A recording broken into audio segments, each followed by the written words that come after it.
Assalamu alaikum. CS403 DBMS database management system is my favourite subject और 30 इसकी date है। कोशिश करें असाइनमेंट को अपनी आईडी के साथ ही सेव करें, डॉक में ही भेजना है अपने, टाइम न्यू रोमन और सारी चीज़ों का ख्याल रखें। इसमें आपने डायग्राम बनानी है और आपको एक सॉफ्टवेयर चाहिए विजियो आप लोग डाउनलोड कर सकते हैं जाके get into PC Microsoft Visio एक वेबसाइट है get into PC Microsoft Visio 2019 download कर लें, 13 16 जो आपको सही लगता है वो डाउनलोड कर लें। इस वेबसाइट से आपको मिल जाएगा गेट इनटू पीसी। तो ये साइट आपको मैंने बता दी है, यहाँ से विजियो डाउनलोड कर लें। मैंने विजियो में ही बनाया है। मैं आप लोगों को जो है वो अभी गाइड करूँगा सिनेरियो के रिलेटेड, फिर आप डायग्राम पे चले जाइएगा। आप लोग इस चीज़ को गौर से देख लें कि आपने कॉन्टेक्स्ट लेवल डायग्राम बनानी है और आपको सिनेरियो जो गिवन है उसमें एंटिटीज़ कौन कौन सी हैं और उनके आपस में प्रोसेसेस कौन से हैं, देन उन प्रोसेसेस के दरमियान जो है वो कम्युनिकेशन कैसे होगी। तो क्लाइंट इसमें है, मैनेजर है, एम्प्लॉय है, ये 3 मेजर एंटिटीज़ हैं और इनमें ग्लोबल कंस्ट्रक्शन की कंपनी जो है ये इन्होंने वेबसाइट बनाई हुई है। इनका जो काम होता है वो मोस्टली प्रोजेक्ट्स के ऊपर काम होता है, फाइनेंस के रिलेटेड है। तो आपने ये फिक्रा समझना है कि जो क्लाइंट एक प्रोजेक्ट असाइन करता है, देता है या वो पब्लिश करता है, वो वेबसाइट को देख सकता है और जो प्रोजेक्ट वो देता है वो प्रोजेक्ट वापस ले सकता है, उसके ऊपर रिव्यू कर सकता है। और ये सारी चीज़ें क्लाइंट के फंक्शन समझने हैं, फिर मैनेजर के, फिर एम्प्लॉय के। और ये इसलिए भी है कि जब आप फाइनल प्रोजेक्ट पे पहुंचेंगे तो वहाँ पे आपको ख़ुद भी बनानी है। तो आप अपने प्रोजेक्ट के लिए भी इसको समझ के रखें कि जब मैं फाइनल प्रोजेक्ट बनाऊंगा तो वहाँ मैं कैसे DFD बनाऊंगा, वहाँ डिज़ाइन डॉक्यूमेंट में ये बनानी है। तो 7th सेमेस्टर में आपको इसकी ज़रूरत पड़ेगी और कुछ लोगों को 3rd सेमेस्टर में। तो कोशिश करें इसको अच्छे तरीके से समझा करें। तो ये जो है वो एम्प्लॉय और इनके सारे टास्क जो हैं वो मैंने यहाँ पे लाइन अप किए हैं। ग्लोबल कंस्ट्रक्शन कंपनी है, इसका सिंबल समझें और 1 सेकंड के लिए मुझे टाइम दीजिएगा।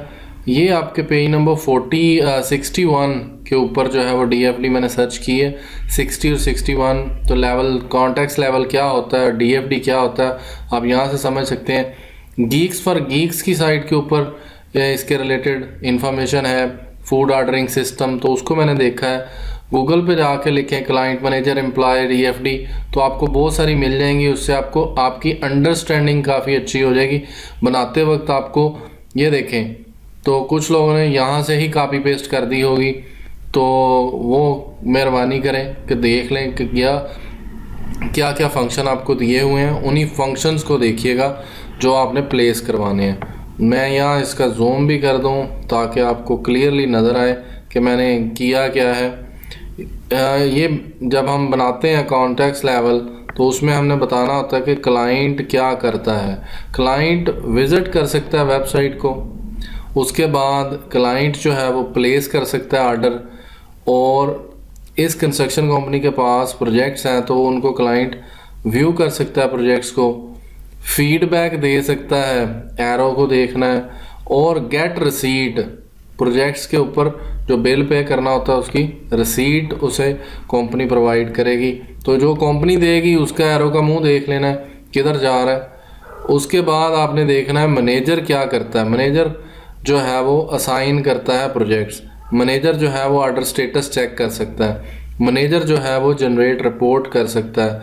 लेकिन मैनेजर जो है वो सिस्टम से क्या देख सकता है, व्यू कर सकता है, प्रोजेक्ट्स को व्यू कर सकता है, ऑर्डर्स को, तो वो आपने देखना है। व्यू इस एरो का मुंह जी इधर लगना है दूसरी तरफ, वो ये एरो मैनेजर की तरफ आएगा कि व्यू कर सकता है। जो चीज़ ये देख सकता है वो जो इसने असाइन करनी है, मैनेज करनी है, जनरेट करनी है, उसका एरो का मुंह दूसरी तरफ होगा, मतलब कि ये एरो इस तरफ आएगा।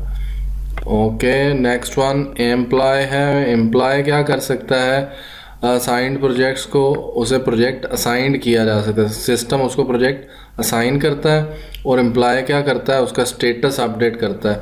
प्रोजेक्ट्स को देख सकता है और उसके स्टेटस को अपडेट कर सकता है। आप इसके लिए अलग अलग 2 एरो भी बना सकते हैं, व्यू प्रोजेक्ट्स, दूसरा अपडेट स्टेटस ऑफ प्रोजेक्ट्स। तो इस तरह 2 एरो भी आप लगा सकते हैं। तो ये है जी आपका फर्स्ट जो है। सेकंड वन आपने जो है वो डिटेल या कॉन्टेक्स्ट लेवल बनानी है। कॉन्टेक्स्ट लेवल में आप इस चीज़ को गौर से देखेंगे कि जी क्लाइंट की एक डीबी होगी जिसमें क्लाइंट की इंफॉर्मेशन स्टोर है। क्लाइंट जो है वो लेवल 1 के ऊपर क्या करेगा, जो इसका वो लेवल 0 का मतलब होता है डेप्थ। तो क्लाइंट सबसे पहले 1 लॉगिन करेगा। लॉगिन करने के बाद वो क्या कर सकता है, नेक्स्ट लेवल पे प्लेस ऑर्डर कर सकता है। नेक्स्ट जो है वो लेवल 3 इस प्रोजेक्ट का जो है, वहाँ पे वो क्या होगा, प्रोजेक्ट्स आ जाएंगे। जो प्रोजेक्ट वो प्लेस ऑर्डर करेगा तो वो ऑर्डर सेव होंगे। ऑर्डर जो है वो प्रोजेक्ट्स के पास, यानी वो प्रोजेक्ट्स होंगे। तो प्रोजेक्ट्स को लेवल 3 के ऊपर मैनेजर और एम्प्लॉय के दरमियान कम्युनिकेशन स्टार्ट होगी कि मैनेजर असाइन करेगा प्रोजेक्ट और एम्प्लॉय जो है वो व्यू कर सकता है प्रोजेक्ट्स, और एम्प्लॉय जो है वो अपडेट कर सकता है प्रोजेक्ट का स्टेटस कि जी कंप्लीटेड, पार्शली कंप्लीटेड और नॉट। तो एम्प्लॉय के हाथ में क्या चीज़ें हैं, एम्प्लॉय की अपनी डीबी है, तो ये चीज़ें हो जाएंगी। मैनेजर क्या कर सकता है, नेक्स्ट लेवल 4 जब प्रोजेक्ट बन जाएगा तो मैनेजर जो है वो जनरेट करेगा रिपोर्ट, इसलिए मैंने इसके ऊपर 4.0 लिखा है। तो जनरेट करेगा रसीट, और रसीट जो है वो क्लाइंट क्या कर लेगा, डाउनलोड कर लेगा। और उसके बाद लेवल 5 आता है जिसमें क्लाइंट क्या करेगा, गिव रिव्यू देगा उस प्रोजेक्ट के ऊपर कि ये प्रोजेक्ट जो है इस बंदे ने जल्दी काम किया। तो रिव्यू जो है वो किसके ऊपर होता है, ऑर्डर के ऊपर होता है। जो ऑर्डर दिया था उस ऑर्डर के ऊपर होगा रादर देन, क्योंकि प्रोजेक्ट्स की जो कम्युनिकेशन है वो मैनेजर और एम्प्लॉयज़ के इनसाइड है। क्लाइंट जो है वो डायरेक्टली इंटरेक्ट नहीं करता प्रोजेक्ट के साथ, वो ऑर्डर के साथ है, ऑर्डर प्रोड्यूस करेगा। और इधर से 1-2 बातें मैनेजर की रह गई हैं कि मैनेजर क्या कर सकता है। मैनेजर जो है वो एक्सेप्ट रिजेक्ट ऑर्डर कर सकता है। मैनेजर जो है वो व्यू कर सकता है ऑर्डर। तो ये लाइंस भी 2 गुजरेंगी जो प्लेस ऑर्डर के साथ लिंक होंगी। ऑर्डर की अपनी डीबी है, तो ये डीबी का निशान है। जो गोल दायरे होते हैं ये प्रोसेस होते हैं, जो रेक्टेंगल टाइप है या ये स्क्वायर है ये क्लाइंट जो एंटिटीज़ होती हैं इन्वॉल्व उनके लिए होता है। तो आई होप सो आपको ये सारी चीज़ समझ आ गई है, और अगर आपको कोई क्वेश्चन हो तो आप पूछ लीजिएगा।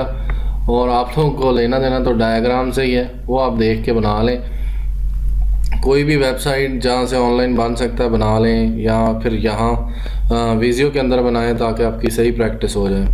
विजियो का लिंक मैंने बता दिया शुरू में। और थैंक्स फॉर वाचिंग। दिल करे तो चैनल सब्सक्राइब कर दीजिएगा।